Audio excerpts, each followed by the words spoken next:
Namaku Naya, dan sampai 3 tahun setelah menikah dengan Arga, aku selalu percaya rumah tangga kami adalah tempat paling aman di dunia.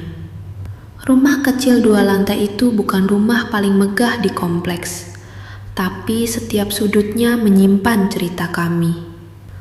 Dinding ruang tamu dipenuhi foto perjalanan sederhana, ulang tahun pertama pernikahan kami di pantai, Arga yang tersenyum canggung saat mencoba memasak, dan aku yang tertawa karena dapur hampir berantakan.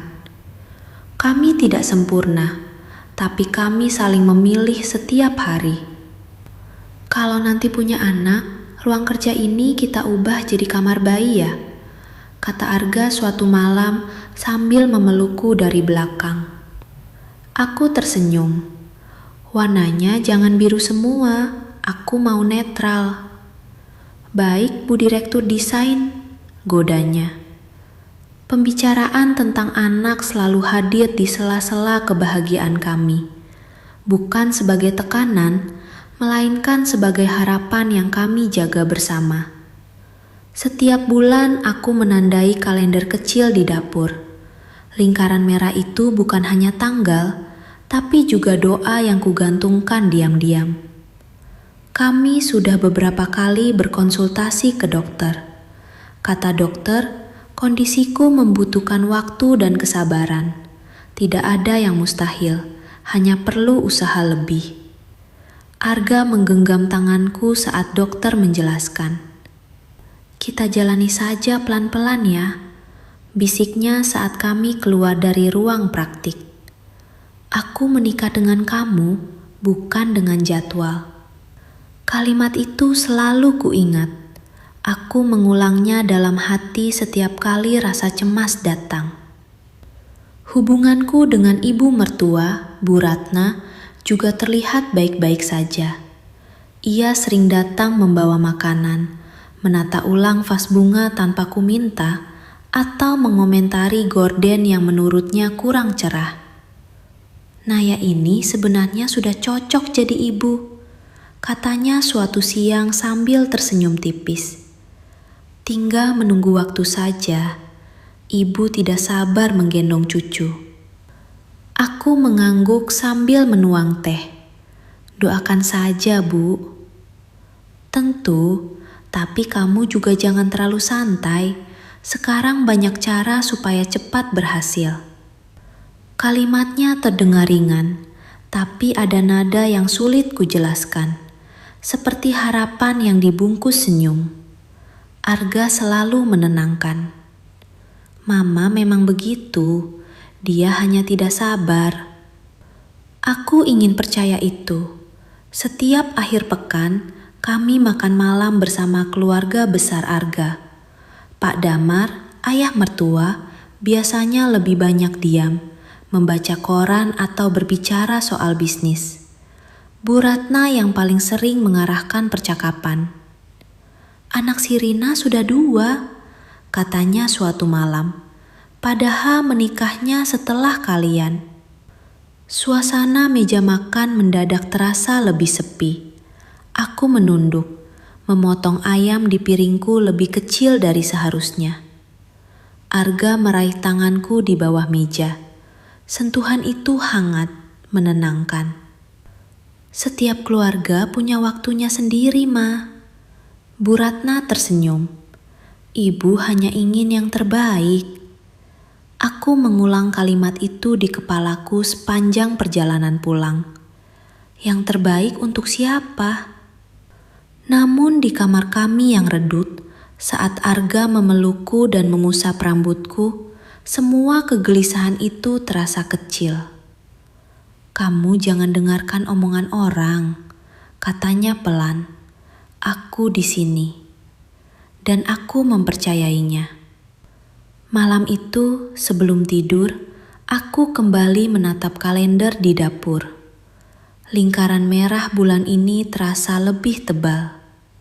Aku menempelkan tangan di perutku, membayangkan kehidupan kecil yang suatu hari akan mengisi rumah ini dengan tangisan dan tawa.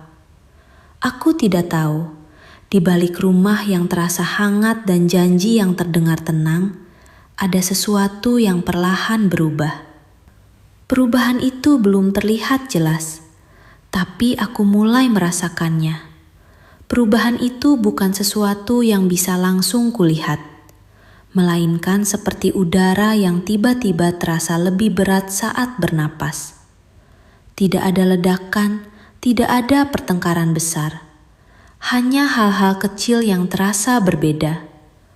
Arga mulai lebih sering pulang terlambat. Awalnya masuk akal, kantornya sedang menangani proyek besar katanya. Aku bahkan menyiapkan camilan favoritnya setiap malam, menunggunya sambil menonton acara yang sebenarnya tidak terlalu kusukai. "Maaf ya Nay, rapatnya molor," ucapnya suatu malam, sambil meletakkan tas dengan gerakan tergesa. Aku tersenyum. "Tidak apa-apa, aku sudah simpan makanannya." Ia tetap memelukku, tetap mencium keningku. Namun ada sesuatu yang terasa tergesa, seperti ia sedang membagi pikirannya di dua tempat. Beberapa hari kemudian, Bu Ratna datang tanpa memberi kabar lebih dulu. Aku sedang menyiram tanaman ketika mobilnya berhenti di depan rumah. "Ibu hanya ingin mampir," katanya sambil masuk dan memeriksa ruang tamu dengan tatapan menyapu. Aku mempersilahkannya duduk. Ia memperhatikan foto pernikahan kami yang terpajang di dinding. "Sudah 3 tahun ya?" katanya pelan. "Iya Bu," jawabku hati-hati. "Ibu hanya khawatir. Argu itu anak satu-satunya. Kamu pasti mengerti beban yang dia pikul." Aku terdiam. Kata beban itu seperti diselipkan dengan sengaja. "Kami sedang berusaha, Bu," kataku pelan. "Ibu tahu, tapi usaha itu harus terlihat hasilnya." Senyumnya tetap ada, tapi matanya tidak tersenyum. Kadang seorang perempuan harus berbesar hati kalau memang ada hal yang tidak bisa ia berikan. Aku tidak langsung mengerti maksudnya. Atau mungkin aku mengerti, tapi tidak ingin mengakuinya. Malamnya saat Arga pulang, aku mencoba bercerita. "Mas, Mama tadi kesini," kataku sambil melipat pakaian. "Oh ya, ngomong apa?" Aku ragu sejenak. "Mama bilang seorang perempuan harus berbesar hati kalau ada hal yang tidak bisa ia berikan." Arga terdiam beberapa detik terlalu lama. "Mama cuma takut aku tidak punya penerus," jawabnya akhirnya. "Kamu jangan terlalu dipikirkan." "Tapi kamu sendiri bagaimana?" tanyaku menatapnya langsung. "Kamu juga merasa begitu?" Ia mendekat, memegang bahuku. "Aku cuma ingin kamu tidak stres, itu saja." Jawaban itu terdengar benar, tapi tidak lengkap. Beberapa hari setelahnya, aku menemukan sesuatu yang membuat dadaku sesak. Di saku jas Arga, saat hendak memasukkannya ke mesin cuci, ada selembar nota kecil. Bukan nota restoran atau parkir. Itu nota pembelian susu formula dan popok bayi. Tanganku gemetar. Mungkin untuk rekan kantor. Mungkin titipan, mungkin hadiah. Aku menunggu Arga pulang dengan perasaan yang tidak bisa kujelaskan. Antara takut dan berharap ada penjelasan sederhana.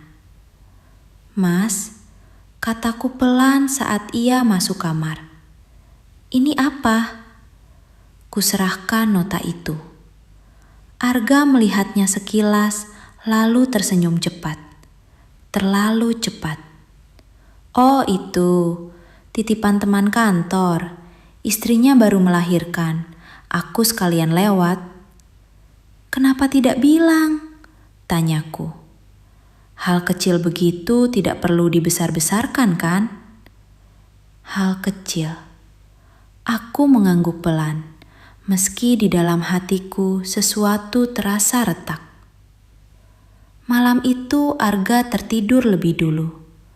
Aku menatap wajahnya dalam gelap, mencoba mencari laki-laki yang dulu berjanji menikahiku bukan karena jadwal atau tekanan siapapun. Di meja samping tempat tidurnya, ponselnya bergetar pelan. Layar menyala sesaat. Satu nama muncul, Mira. Dan di bawahnya, pesan singkat yang membuat napasku tercekat. Dia sudah mulai bertanya. Kalimat itu seperti menggantung di udara kamar kami yang gelap. Lebih nyaring daripada suara detak jam di dinding. Tanganku membeku di atas ponsel Arga. Layar itu masih menyala beberapa detik sebelum akhirnya meredup kembali, seolah memberi waktu padaku untuk mencerna satu kenyataan yang belum siap kuterima. Dia. Aku.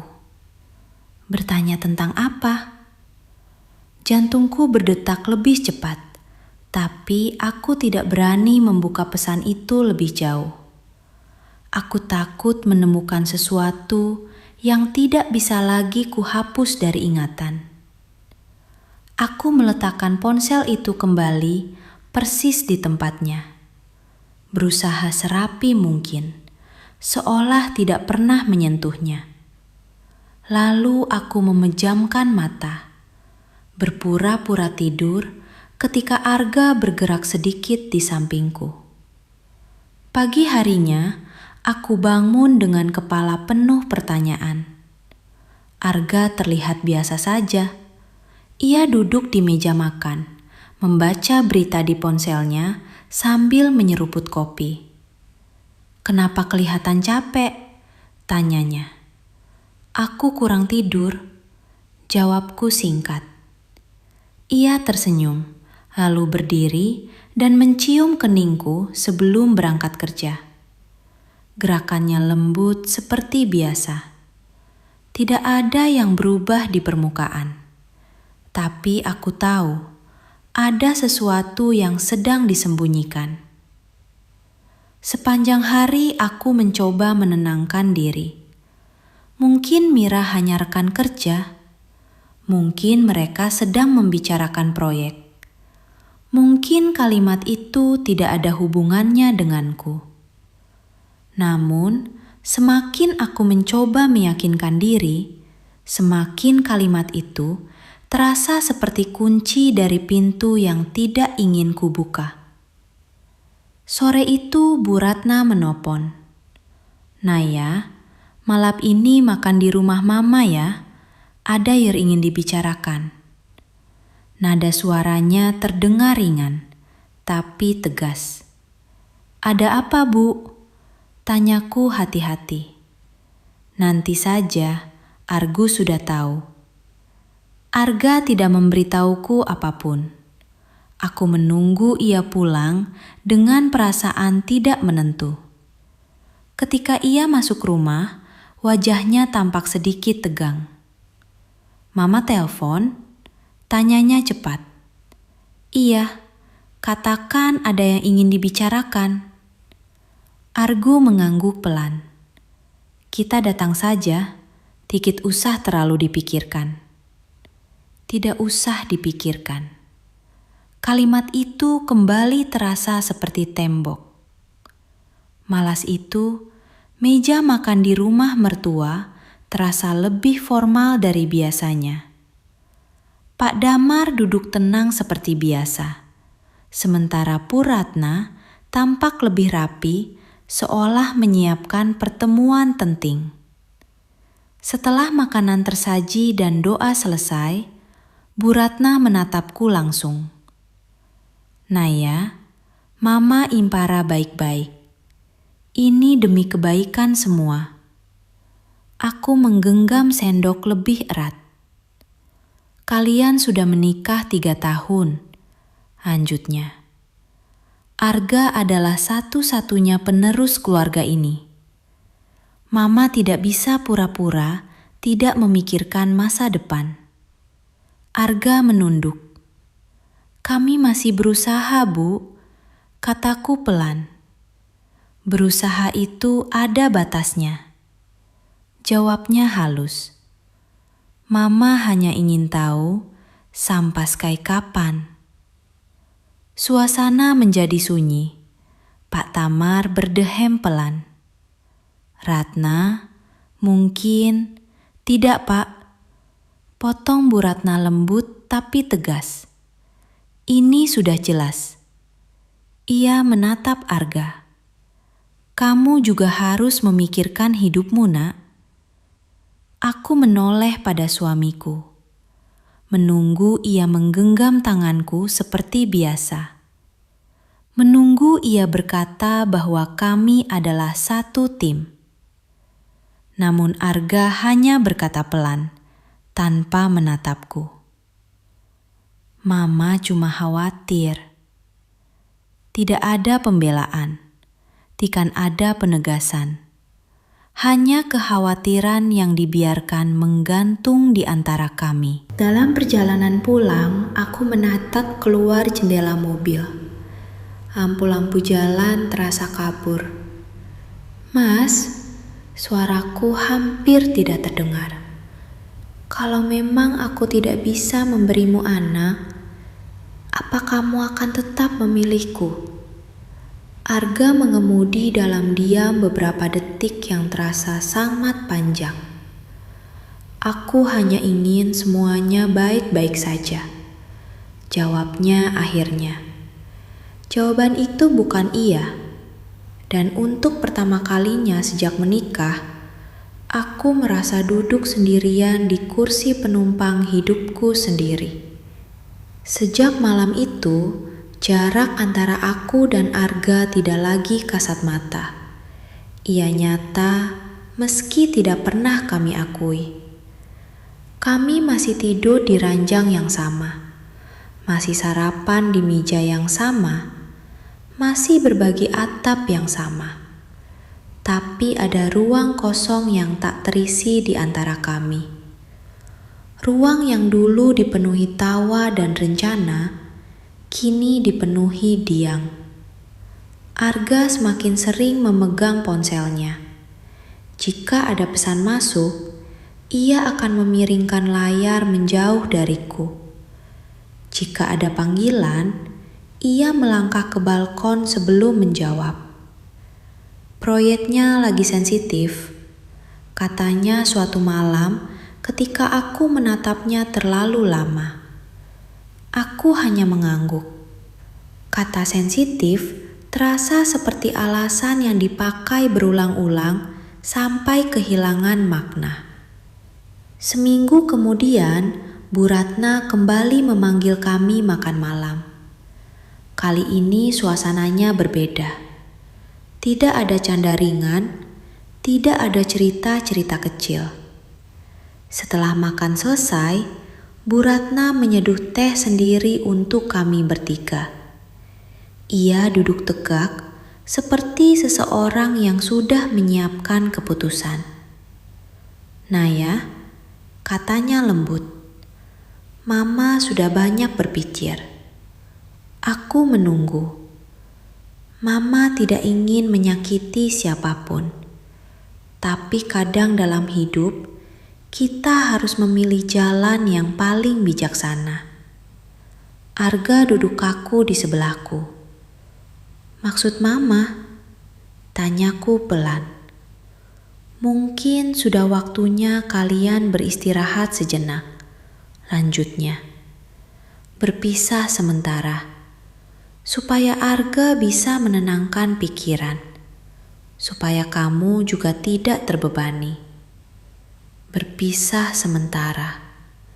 Kalimat itu terdengar halus, hampir seperti saran liburan panjang. Apa aku beban untuk Mas Arga? Tanyaku menatap suamiku. Ia menghela napas. Bukan begitu, Nay. Lalu bagaimana? Ia terdiam. Lagi-lagi diam. Bu Ratna menyentuh tanganku. Sentuhannya dingin. Mama hanya tidak ingin kamu terus merasa bersalah. Dan Arga tidak terus tertekan. Aku menarik tanganku perlahan. Jadi ini keputusan Mama? Tanyaku. Ini demi masa depan keluarga. Jawabnya mantap. Aku menoleh pada Arga untuk terakhir kalinya malam itu. Menunggu satu kalimat saja. Satu kalimat yang mengatakan bahwa aku masih istrinya, bukan masalah yang harus disingkirkan.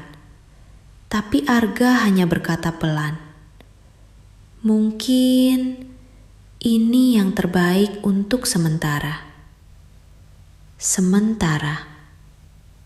Aku pulang malam itu dengan kepala penuh gemuruh yang tak terdengar. Sesampainya di rumah, aku berdiri lama di ruang tamu. Rumah yang dulu terasa hangat, kini terasa seperti tempat yang sudah memutuskan untuk tidak lagi memelukku. Kalau kamu mau tinggal di apartemen Mama dulu, aku akan bantu urus, kata Arga pelan dari belakangku. Aku berbalik.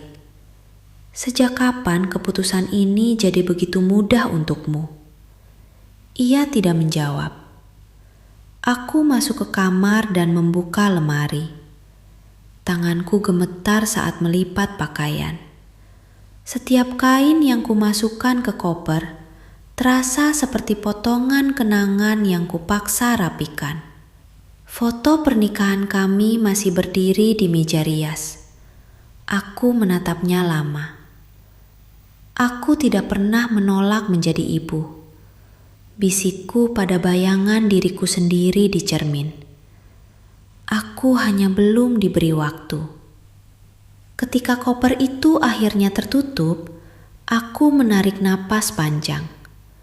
Arga berdiri di ambang pintu. Kamu tidak perlu pergi malam ini. Aku tidak diusir, kataku pelan. Aku hanya mengerti kapan aku tidak lagi dipertahankan. Aku melewatinya dengan langkah pelan tapi tegak. Tidak ada teriakan.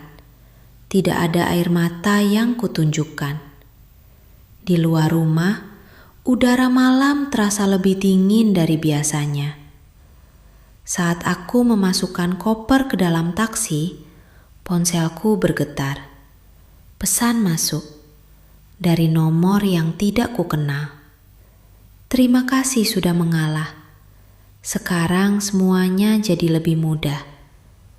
Di bawahnya, satu memikung. Mira. Nama itu terasa asing sekaligus terlalu dekat. Tanganku gemetar menatap layar ponsel. Angin malam berembus pelan, tapi tubuhku terasa pastas. Kata-katanya singkat. Seolah aku hanya penghalang yang akhirnya nyan menyingkir dengan sendirinya. Terima kasih sudah mengalah. Sekarang semuanya jadi lebih mudah. Lebih mudah untuk siapa? Aku masuk ke dalam taksi tanpa membalas pesan itu. Sepanjang perjalanan menuju apartemen kecil milik Rani, sahabatku sejak kuliah, pikiranku berputar tanpa henti. Setiap potongan kejadian beberapa minggu terakhir seperti tersusun perlahan membentuk pola yang tak ingin kuakui. Nota susu formula. Pesan tengah malam. Diamnya Arga. Tekanan Bu Ratna. Dan sekarang, pesan dari seorang perempuan bernanya Maria. Rani membukakan pintu dengan wajah terkejut saat melihat koper di tanganku. "Naya, kamu kenapa?" Aku tersenyum tipis. "Aku hanya butuh tempat singgah sebentar." Ia tidak banyak bertanya malam itu. Ia hanya menyiapkan kamar tamu, menyeduh teh hangat, dan duduk di sampingku sampai aku siap berbicara. "Aku diminta berpisah sementara," kataku akhirnya. Rani terdiam. "Sementara karena apa?" "Karena aku belum memberi anak." Kata-kata itu keluar lebih tenang daripada yang kurasakan. Tapi saat aku menunjukkan pesan dari Mira, ekspresi Rani berubah. "Siapa dia?" Itu yang ingin aku tahu. Malam itu aku hampir tidak tidur. Untuk pertama kalinya sejak aku pergi dari rumah, rasa sedihku berubah menjadi sesuatu yang lain. Bukan lagi hanya terluka, tapi ingin tahu. Pagi harinya, aku membuka kembali semua hasil pemeriksaan medis yang pernah kulakukan. Map biru itu selama ini kusimpan dengan hati-hati, seolah berisi rahasia memalukan. Aku membaca ulang kesimpulan dokter. Kondisi rahim baik, perlu terapi hormon ringan dan manajemen stres. Peluang kehamilan tetap ada. Aku menatap kalimat itu lama. Aku bukan tidak bisa. Aku hanya butuh waktu. Lalu kenapa narasi yang beredar seolah semuanya sudah pasti? Seolah aku adalah jawaban tunggal dari semua kegagalan. Sore itu, aku memberanikan diri membuat janji dengan Dr. Livia tanpa sepengetahuan siapapun. Di ruang praktik yang sama, aku duduk sendirian kali ini. "Dok, apakah pernah ada hasil pemeriksaan suami saya yang bermasalah?" tanyaku pelan. Dr. Livia menatapku hati-hati. "Kalian selalu datang bersama, dan setiap hasil saya jelaskan di depan kalian berdua. Apakah semua hasil itu benar-benar lengkap?" Dokter itu membuka berkas di komputernya. Ia membaca sebentar, lalu menatapku dengan ekspresi yang sulit kutafsirkan. "Naya, ada satu pemeriksaan lanjutan yang sempat saya sarankan untuk suami kamu. Tapi dia bilang ingin menundanya." Dadaku terasa sesak. "Pemeriksaan apa?" "Analisis lanjutan kesuburan pria. Karena dari hasil awal justru ada angka yang perlu diperhatikan." Dunia di sekelilingku seperti melambat. Jadi, masalahnya bukan hanya saya. Dr. Livia menggeleng pelan. Dalam program kehamilan, tidak pernah hanya satu pihak. Aku keluar dari klinik dengan langkah limbung, tapi pikiranku justru semakin jernih. Jika Arga menunda pemeriksaan itu, jika Bu Ratna hanya menekan aku, jika Mira merasa segalanya menjadi lebih mudah setelah aku pergi, maka ada cerita lain yang sedang disusun tanpa sepengetahuanku. Malam itu, saat aku sedang menyusun kembali hasil-hasil pemeriksaan di meja Rani, ponselku kembali bergetar. Kali ini dari nomor Arga. "Aku ingin bicara," tulisnya. Beberapa detik kemudian, pesan kedua masuk. "Besok malam, datanglah ke rumah Mama. Ada sesuatu yang harus kamu dengar." Aku menatap layar itu lama. Entah kenapa, firasatku mengatakan satu hal. Besok malam, aku tidak hanya akan mendengar sesuatu. Aku akan melihat kebenaran yang selama ini disembunyikan dariku. Sepanjang perjalanan menuju rumah Bu Ratna malam itu, jantungku berdetak lebih keras dari biasanya. Aku mengenakan pakaian sederhana, bukan untuk terlihat kuat, tapi agar tidak tampak rapuh. Rani menggenggam tanganku sebelum aku turun dari mobilnya. Apapun yang terjadi, kamu jangan lupa siapa dirimu. Aku mengangguk. Rumah itu masih sama. Lampu terasnya terang, tirainya tertutup rapi. Tapi entah kenapa, aku merasa seperti tamu di tempat yang dulu kupanggil rumah kedua. Arga sudah berdiri di ruang tamu saat aku masuk. Wajahnya tegang, rahangnya memeras. Bu Ratna duduk tegak di sofa, sementara Pak Damar berada di kursi sudut dengan ekspresi sulit dibaca. Dan di sebelah Bu Ratna, duduk seorang perempuan yang belum pernah kulihat secara langsung. Mira. Ia mengenakan gaun lembut berwarna pastel. Rambutnya tergerai rapi. Tangannya terlipat di atas perutnya dengan gerakan refleks yang terlalu jelas untuk diabaikan. Semua potongan yang selanyasi tercerai-berai tiba-tiba menyatu. Naya, Trimiba saat datang, kata Bu Ratna dengan suara yang dibuat selembut mungkin. Aku berdiri, memilih tidak duduk dulu. Ada apa, Bu? Bu Ratna menatap Arga sebentar, lalu kembali padaku.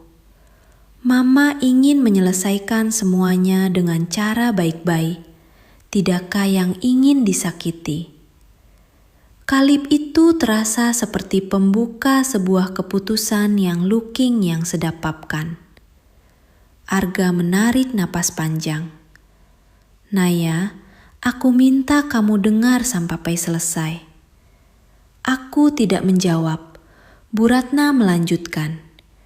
Mira adalah seseorang yang sudah beberapa waktu dekat dengan Arga. Beberapa waktu. Kata yang terdengar singkat, tapi cukup untuk menghancurkan Tidiahan. Mereka tidak berniat melukai kamu. Lanjutnya, semua ini terjadi karena keadaan. Keadaan. Aku akhirnya duduk. Bukan karena lemah, tapi karena kakiku tiba-tiba terasa ringan. Keadaan apa? Tanyaku pelan. Mira menunduk, lalu berbicara dengan suara pelan yang dibuat bergetar. Saya tidak pernah merencanakannya, tapi sekarang saya mengandung anak Arga. Ruangan itu sunyi. Tidak ada suara pecahan, tidak ada teriakan. Hanya satu kalimat yang menggema di kepalaku. Saya mengandung anak Arga. Aku menoleh pada suamiku. Benar? Arga menutup mata sebentar sebelum menjawab. Aku tidak tahu ini akan terjadi secepat ini. Secepat ini. Jadi memang ada rencana. Dadaku terasa sesak, tapi anehnya tidak ada air mata yang jatuh. Bu Ratna berbicara lagi, suaranya lebih mantap sekarang. Kamu tahu betapa pentingnya cucu bagi keluarga ini.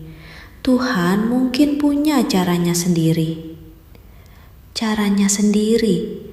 Seolah pengkhianatan bisa dibungkus dengan kalimat religius agar terdengar lebih pantas. Jadi karena dia hamil, aku harus mengalah? Tanyaku. Naya, kata Arga pelan. Kita sudah lama berusaha. Kamu tahu sendiri bagaimana hasilnya. Aku tertawa kecil, bukan karena lucu, tapi karena akhirnya aku mengerti. Apakah kamu sudah melakukan pemeriksaan lanjutan yang disarankan dokter? Tanyaku tiba-tiba.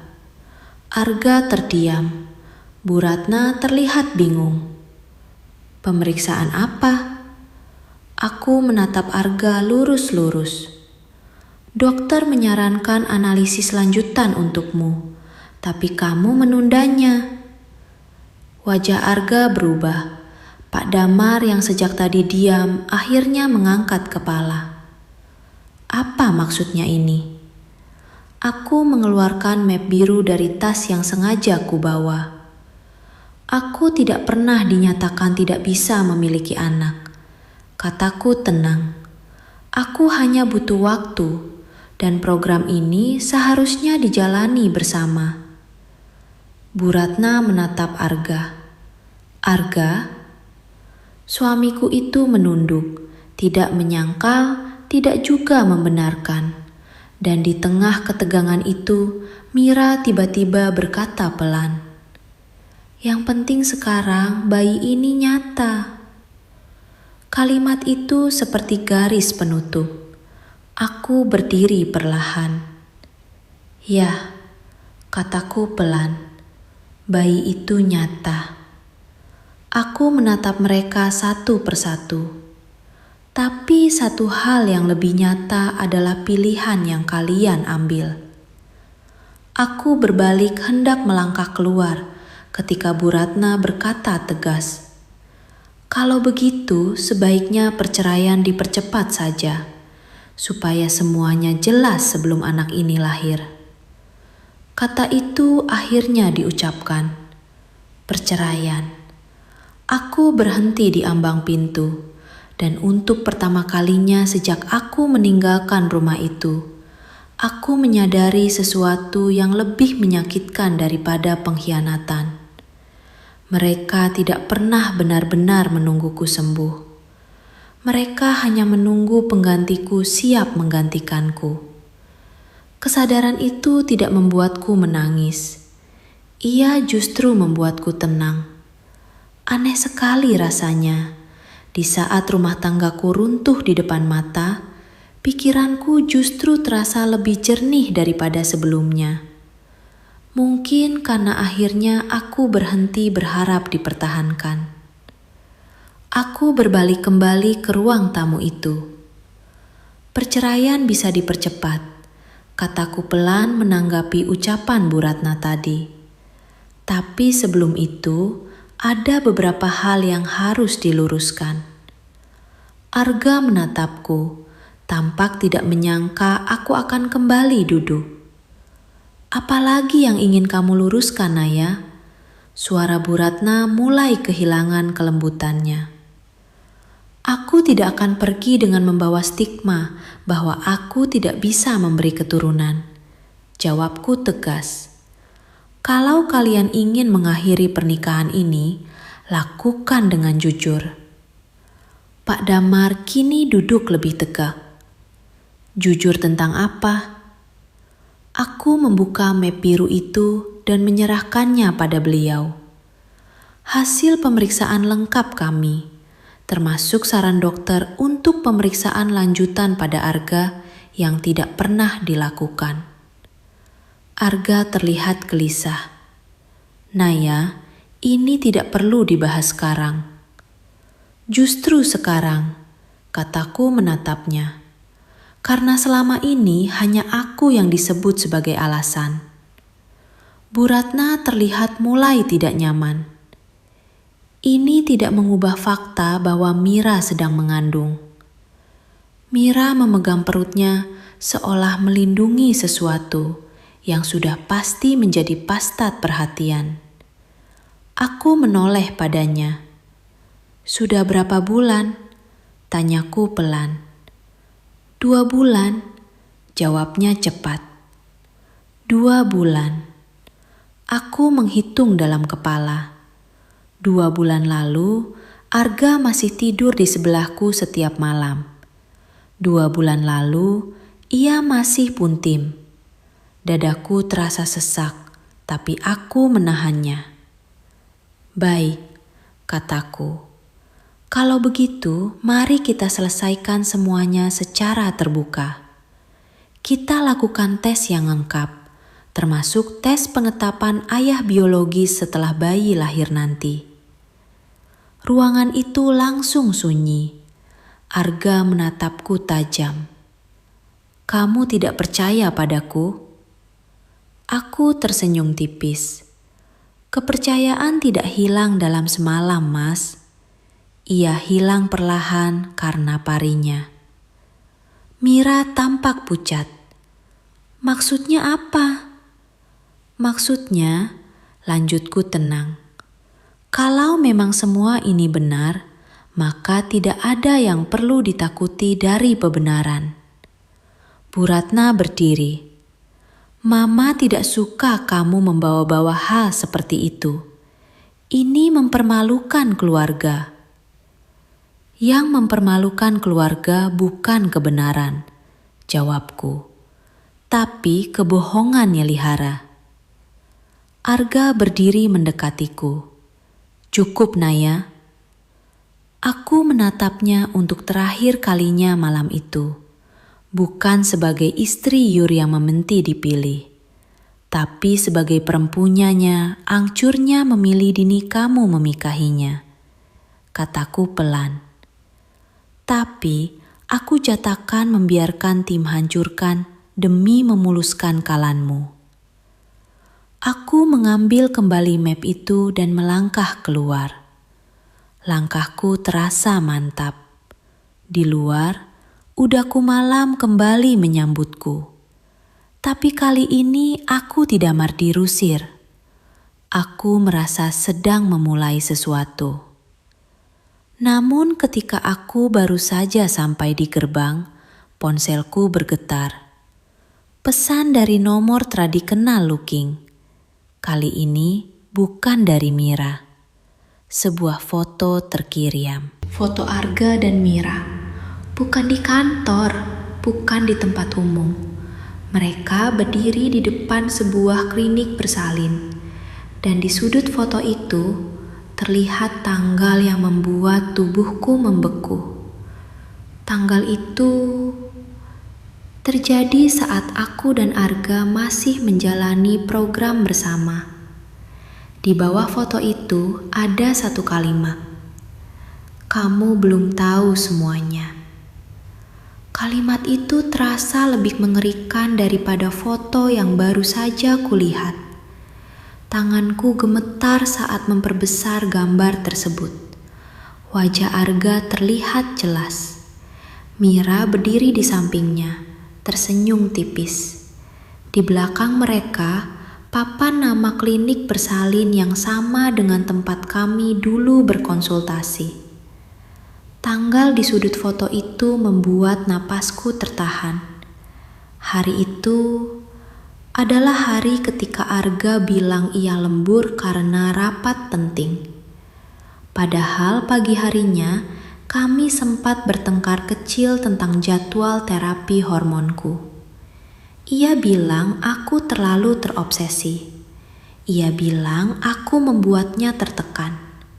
Dan malamnya, ia ternyata berada di klinik bersama perempuan lain.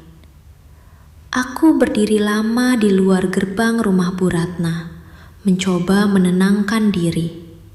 Untuk sesaat, aku ingin kembali masuk dan melemparkan foto itu ke meja mereka. Tapi aku tahu, kemarahan tidak akan memberiku kemenangan.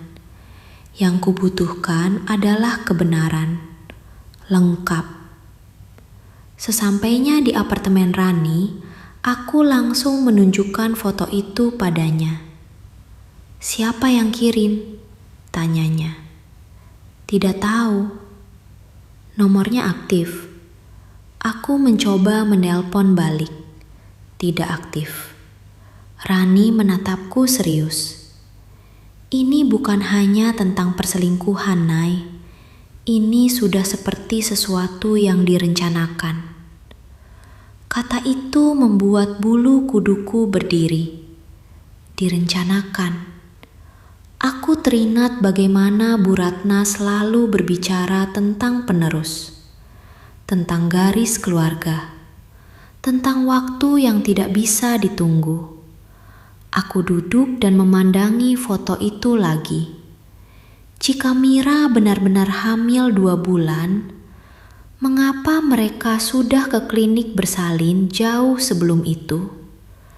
Dan kenapa seseorang mengirimkan foto ini padaku sekarang? Pagi harinya, aku membuat keputusan. Aku akan menemui pihak klinik itu.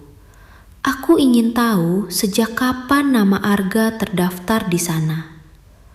Namun saat aku tiba dan mencoba bertanya dengan sopan, petugas administrasi hanya tersenyum kaku. Maaf, kami tidak bisa memberikan informasi tanpa persetujuan pasien. Aku keluar dengan langkah lemah. Semua jalanku terasa tertutup.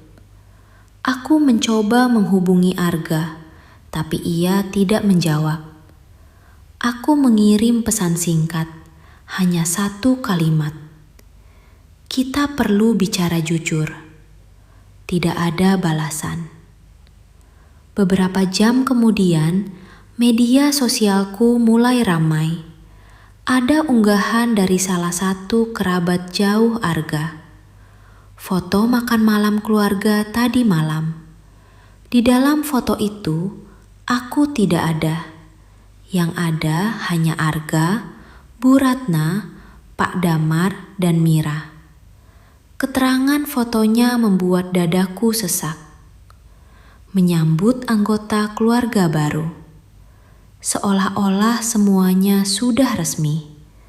Seolah-olah aku tidak pernah ada. Teleponku berdering. Nomor Arga. Apalagi yang kamu inginkan, Naya? Suaranya terdengar lelah. Aku ingin kebenaran, jawabku. Kebenaran apa lagi? Mira hamil, itu fakta. Kenapa kamu sudah ke klinik bersalin sebelum 2 bulan itu? Tanyaku langsung. Ia terdiam. Kamu memata-mataiku sekarang. Aku hanya ingin tahu sejak kapan semuanya dimulai. Naya, kamu sudah bukan bagian dari hidupku lagi. Jangan memperkeruh keadaan. Kalimat itu terasa seperti pintu yang ditutup di wajahku. Setelah panggilan terputus, aku duduk terdiam. Semua upayaku mencari bukti seakan berakhir di tembok. Aku tidak punya akses ke data klinik. Aku tidak punya pengakuan jujur dari Arga. Dan opini keluarga besar sudah terbentuk. Aku bisa memilih pergi dan membiarkan namaku rusak. Atau aku bisa mengambil 1 langkah terakhir yang paling berat. Aku membuka kembali pesan terakhir dari Bu Ratna tentang percepatan perceraian. Lalu aku membalasnya. Baik, saya setuju bercerai. Tapi sebelum itu, saya ingin pertemuan keluarga besar. Semua harus mendengar dari saya langsung. Beberapa menit kemudian, balasan masuk. Untuk apa membuka aib? Aku menatap layar itu lama. Karena jika aku diam, maka cerita tentangku akan ditulis oleh orang lain. Dan kali ini, aku tidak ingin lagi menjadi tokoh yang akan disingkirkan. Aku ingin menjadi orang yang menutup bab ini dengan suaraku sendiri. Meski itu berarti aku harus berdiri sendirian, di hupan semuana salamaku, tanpa pernah mendengarkanku. Hari pertemuan keluarga itu terasa seperti hari pengadilan tanpa hakim. Ruang tamu rumah Bu Ratna dipenuhi keluarga besar. Paman, bibi, sepupu, bahkan beberapa kerabat yang jarang terlihat, kini duduk rapi, seolah sedang menunggu pengumuman penting. Aku datang sendiri, Tidak ada Arga yang menjemput. Tidak ada tangan yang menggenggamku. Tapi langkahku tidak goyah. Arga duduk di sisi Conon Rusanyan. Mira di sebelahnya, mengenakan gaun longgar. Bu Ratna tampak tegang, sementara Pak Damar terlihat lebih serius dari biasanya.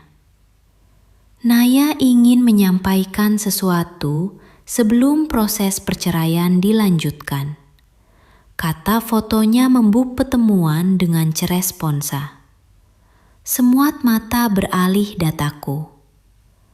Aku menarik panjar. Selama beberapa bulan terakhir, saya dianggap sebagai penyebab gagalnya rumah tangga ini. Kataku pelan tapi jelas, karena saya belum memberikan anak. Beberapa orang berbisik pelan, tapi saya tidak pernah dinyatakan tidak bisa memiliki anak. Hasil medis saya jelas, program itu harus dijalani berdua. Aku mengeluarkan map biru dan meletakkannya di meja tengah. Suami saya diminta menjalani pemeriksaan lanjutan. Itu tidak pernah dilakukan. Ruangan mulai terasa lebih tegang. Arga berdiri. Naya, cukup. Aku menatapnya. Belum. Lalu aku mengeluarkan ponselku. Beberapa hari lalu, saya menerima foto ini. Aku memperlihatkan foto Arga dan Mira di depan klinik bersalin, lengkap dengan tanggalnya. Bisik-bisik berubah menjadi gumaman yang lebih keras. Pak Damar berdiri dan mengambil ponsel itu. Ia membaca tanggalnya, lalu menoleh pada Arga. Ini sebelum kalian berpisah, ucapnya pelan tapi tegas. Wajah Arga memucat. Mira terlihat gelisah.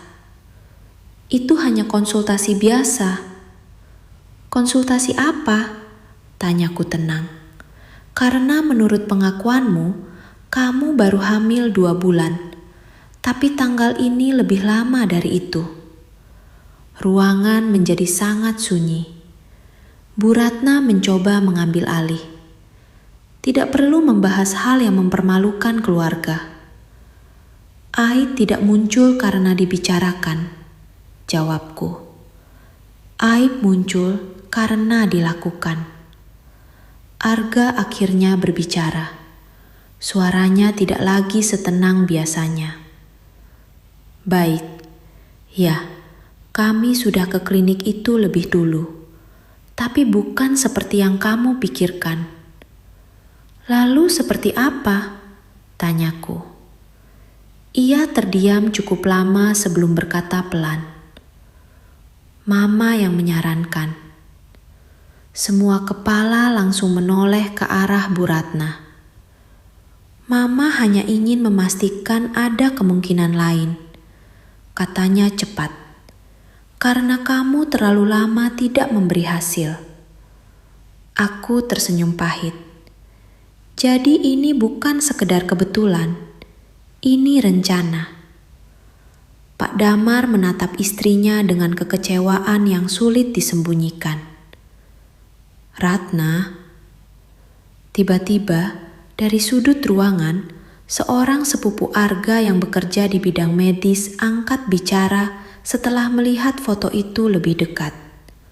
Bukankah ini klinik fertilitas khusus program bayi tabung? Tanyanya. Jantungku berdetak lebih kencang. Aku menatap Mira. Apakah kamu benar-benar hamil secara alami? Wajahnya pucat. Arga menutup wajahnya dengan tangan.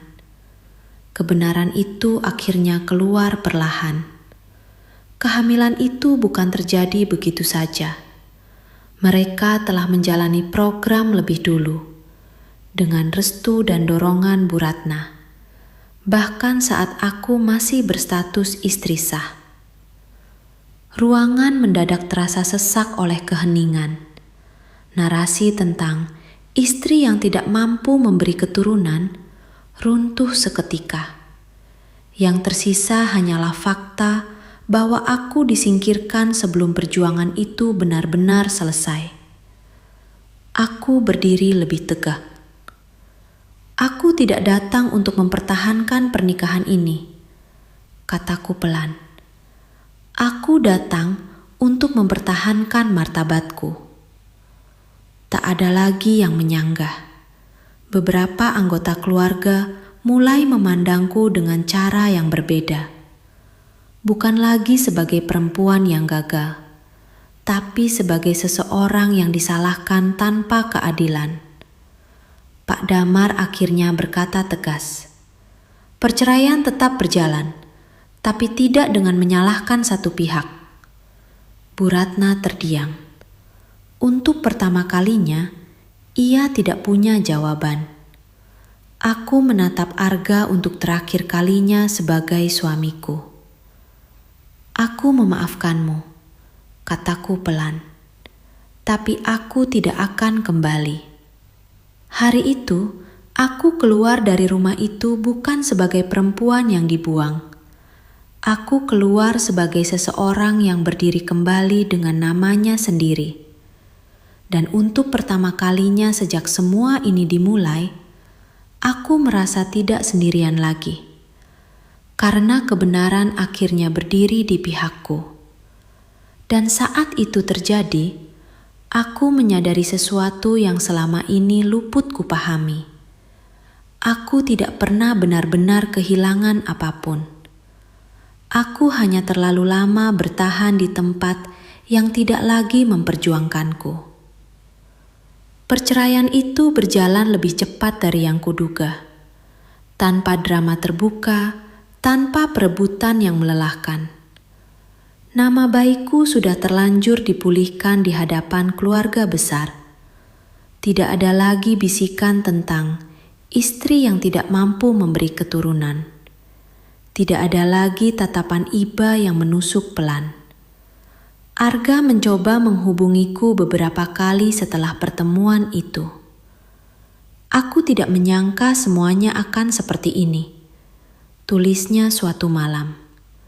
Aku membaca pesannya dengan hati yang jauh lebih tenang dibanding beberapa minggu lalu. Semau memang tidak pernah ia sangka, karena selama ini ia terlalu yakin aku akan selalu diam. Aku tidak membalas, bukan karena benci, tapi karena tidak semua penyesalan harus dijawab. Beberapa bulan berlalu. Aku kembali fokus bekerja. Aku menerima tawaran promosi yang dulu sempat kutolak demi menyesuaikan jadwal terapi dan konsultasi. Aku mulai mengikuti kelas yoga yang dulu hanya masuk daftar rencana. Aku bahkan kembali tersenyum tanpa merasa bersalah. Rani sering berkata, "Kamu terlihat berbeda sekarang." Mungkin benar. Bukan karena aku berubah menjadi orang lain, tapi karena aku akhirnya berhenti mencado menjadi versi yang diinginkan orang lain. Suatu sore, aku kembali menemui Dr. Livia. Bukan karena tertekan, bukan karena tuntutan siapapun, hanya karena aku ingin tahu tubuhku sendiri dengan jujur. Hasil pemeriksaan itu membuatku terdiam. "Kondisimu membaik," kata dokter sambil tersenyum. "Terapi dan manajemen stres sangat membantu." Aku tersenyum kecil. Lucu sekali, saat aku berhenti dipaksa, tubuhku justru mulai pulih. Di luar klinik, aku berdiri cukup lama menatap langit. Untuk pertama kalinya, aku tidak lagi memikirkan siapa yang akan menjadi ayah dari anakku suatu hari nanti. Aku hanya memikirkan satu hal. Aku utuh. Beberapa minggu kemudian, aku mendengar kabar dari sepupu Arga bahwa rumah tangga barunya tidak semulus yang dibayangkan. Tekanan yang dulu diarahkan padaku kini berpindah pada orang lain. Aku tidak merasa senang mendengarnya. Aku hanya merasa semakin yakin bahwa masalah itu bukan pernah tentangku. Suatu malam, saat aku duduk sendirian di balkon apartemen baruku, ponselku berbunyi. Pesan singkat dari nomor tak dikenal. Terima kasih karena dulu kamu berani bicara. Aku jadi belajar sesuatu. Tanpa nama, tanpa penjelasan. Tapi aku tahu, mungkin ada seseorang di luar sana yang melihat keberanianku sebagai cermin untuk dirinya sendiri. Aku tersenyum. Dulu aku takut dicap gagal karena belum menjadi ibu. Sekarang aku tahu, nilai seorang perempuan tidak pernah ditentukan oleh rahimnya. Ia ditentukan oleh keberaniannya berdiri saat dijatuhkan. Aku pernah dibuang karena dianggap tidak mampu memberi keturunan. Tapi yang tidak pernah mereka sadari adalah aku tidak pernah kurang. Aku hanya berada di tempat yang salah untuk dihargai.